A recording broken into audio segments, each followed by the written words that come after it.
what I know to be true is if they wanted to know the truth, they would have asked. This is all about them trying to figure out their own stuff. And right now, like, I want to go beat down some doors. Like Mama Bear wants to give people a piece of their mind.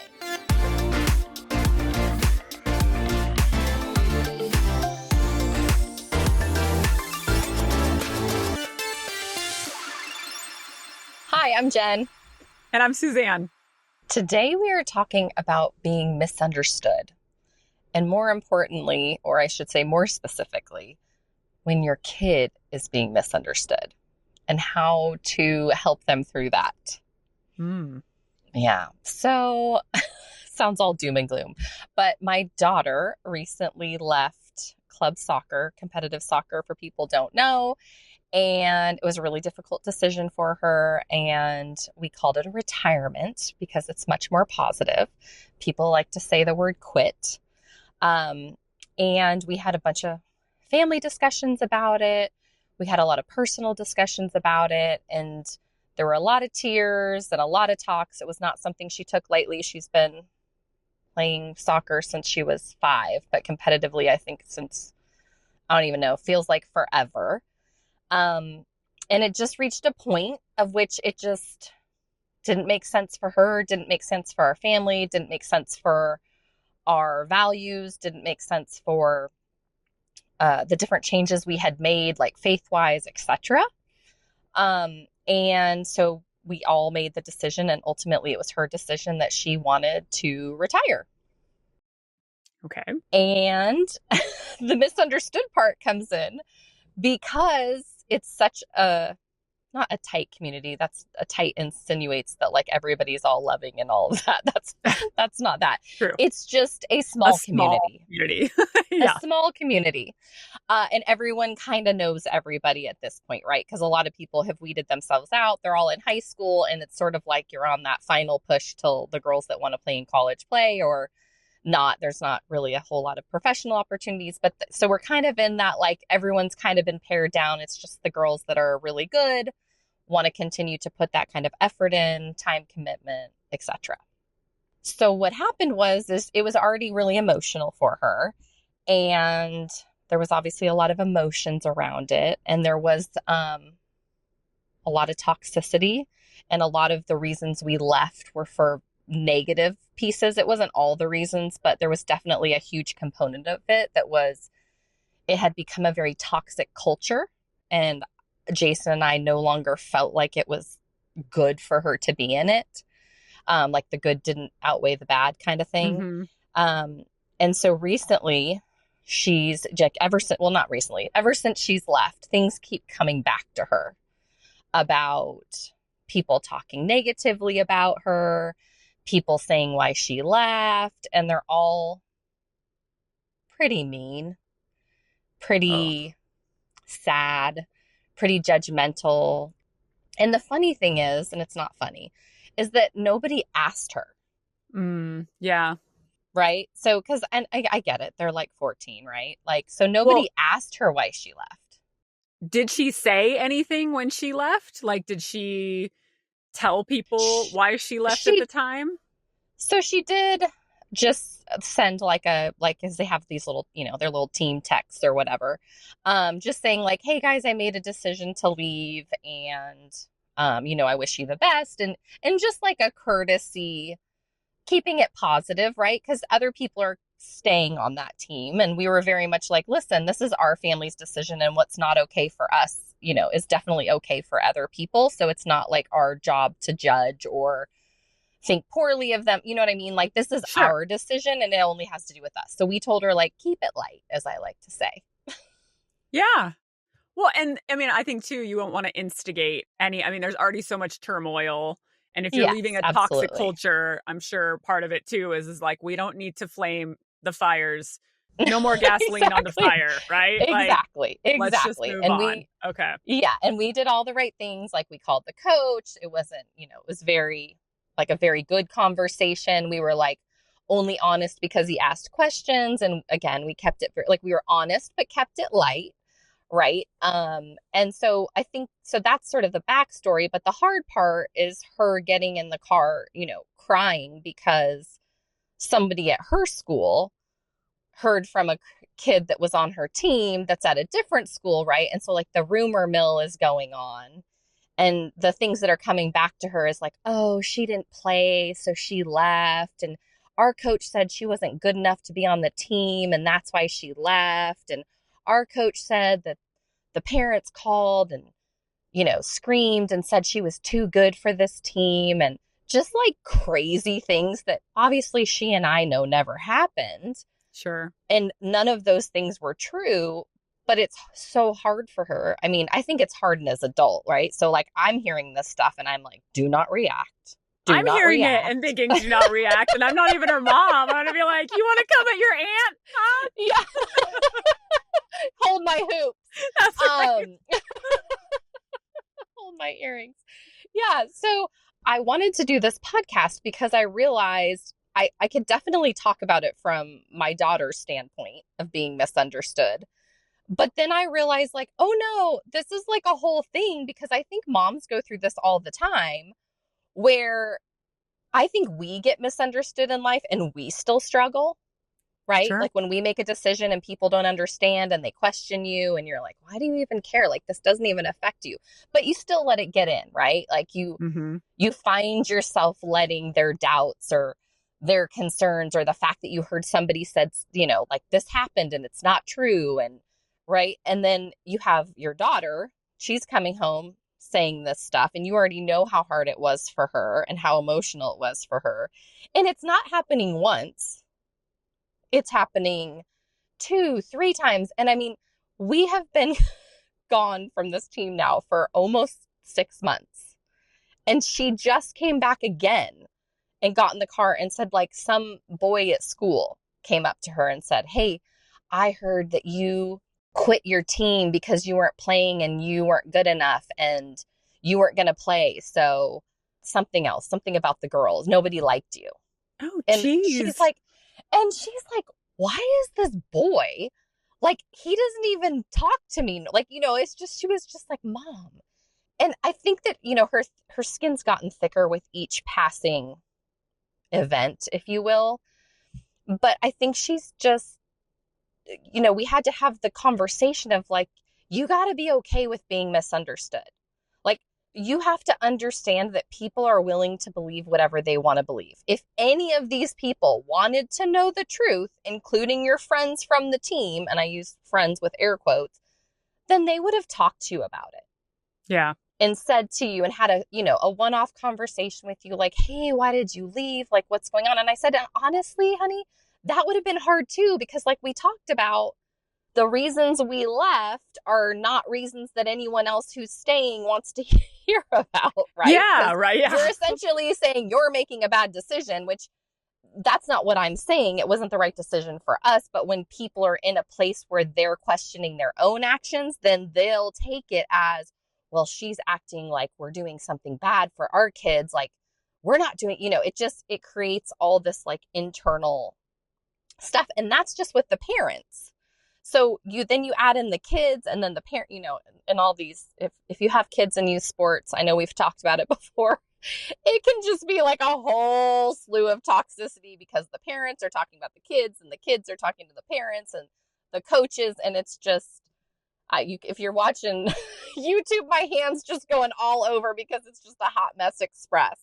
So I think that being understood is misunderstood is really hard because you can't go, like, she's like, well, should I say something back to them? Because I did say, I'm like, well, what did you say? Right. And every time she was just like, yeah, that's not what happened.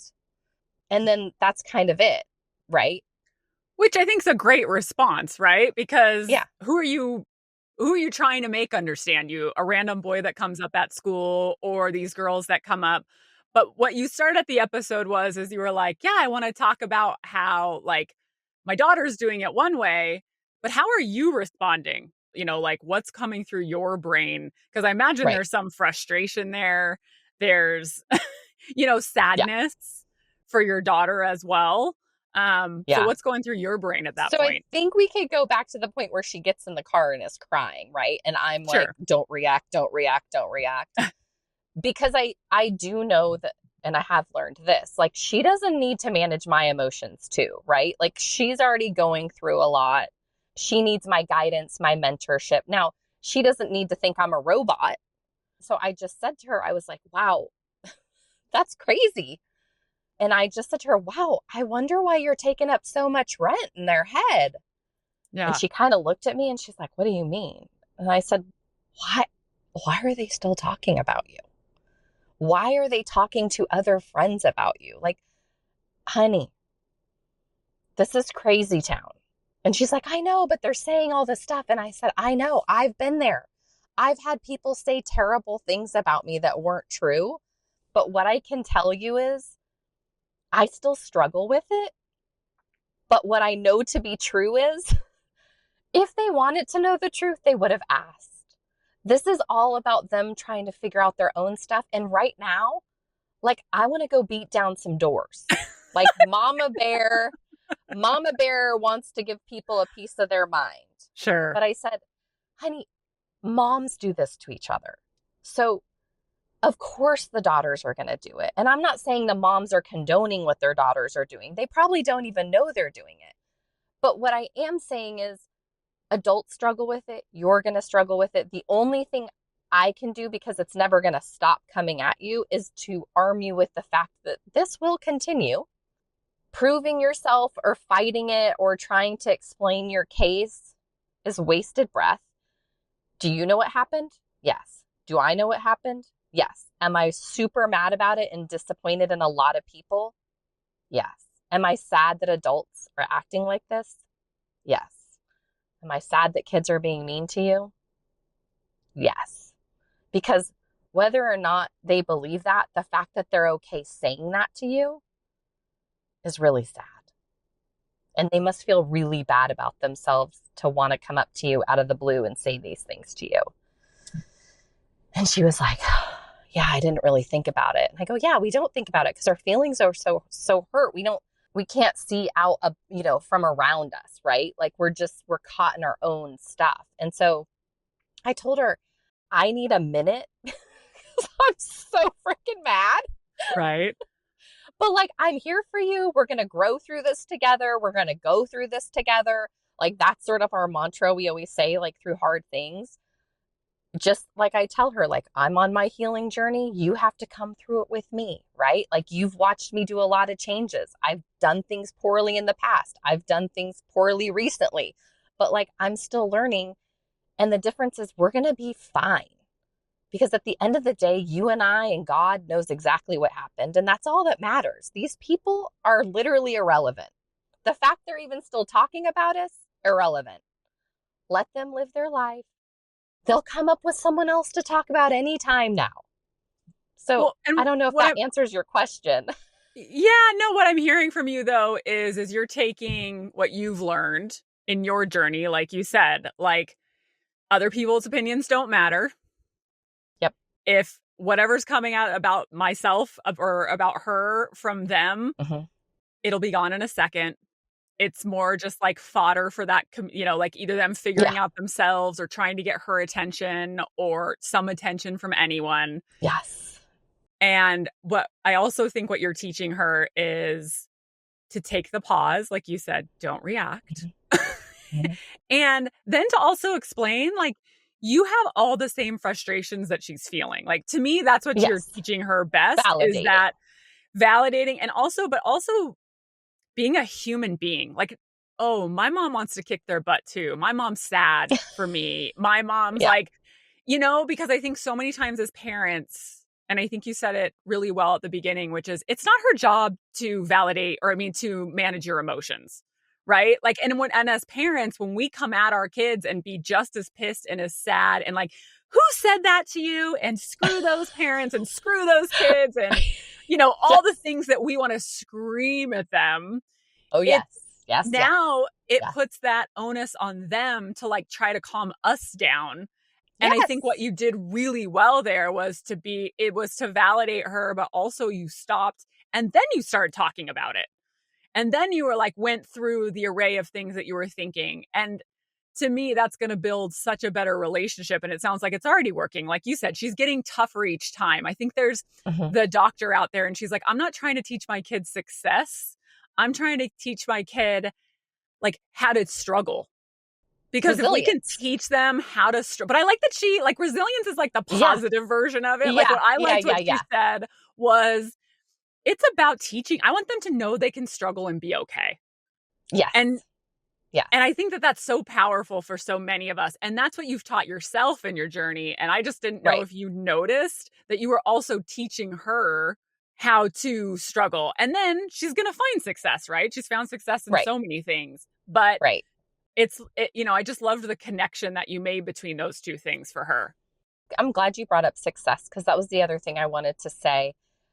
There's just so much to say on this topic, but I said, don't let them take away your success. You were a really good soccer player. You are a really good soccer player.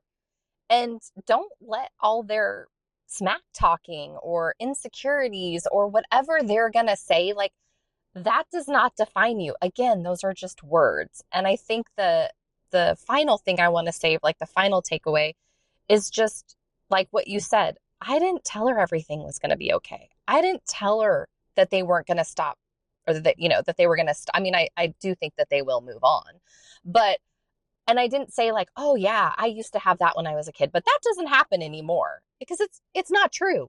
And so one of the things we say to each other is, I always say, I will always tell you the truth. And I told her, this is one of those times where this isn't going to change. So the only way that you can get through this is to grow through it and just accept that you're going to be misunderstood sometimes. And you can stay quiet about it. You don't need to fight anyone. You don't need to be upset about it. You don't need to be mad at those people. And, like and I always just say, they've got their own stuff going on, or they wouldn't have said it. Sure. But like, you don't need to hold a grudge. Like there's not enough time, right? Like just know your stuff and like move on. And to your point, validate the feelings. But I think that the end part, like to wrap it up, was like what you said, like, it doesn't define your success. Other people's words do not define your success. And guess what? It's going to continue. Yeah. Unfortunately. We will have this again. Yeah. I wish I could tell you something different. And you will have adult women do this to you. So, yeah. Well, and even though we focused on a small thing, which is being misunderstood in this situation, I mean, how many times we've talked about it along the way as well. And I think that would be my question, that we're misunderstood in other situations. And we used to try to prove it to everyone that we were right. Oh, yes. And that's, to me, again, another thing that you've learned that you're teaching her. And so I would ask our friend listening, like, is there a situation you can think of where you were misunderstood, or your child, and you maybe tried to prove that they were wrong? And they didn't deserve that proof? So anyways, that's it for today. I hope you found something in my story. See you next time. Same place, same sisterhood. Bye. Bye.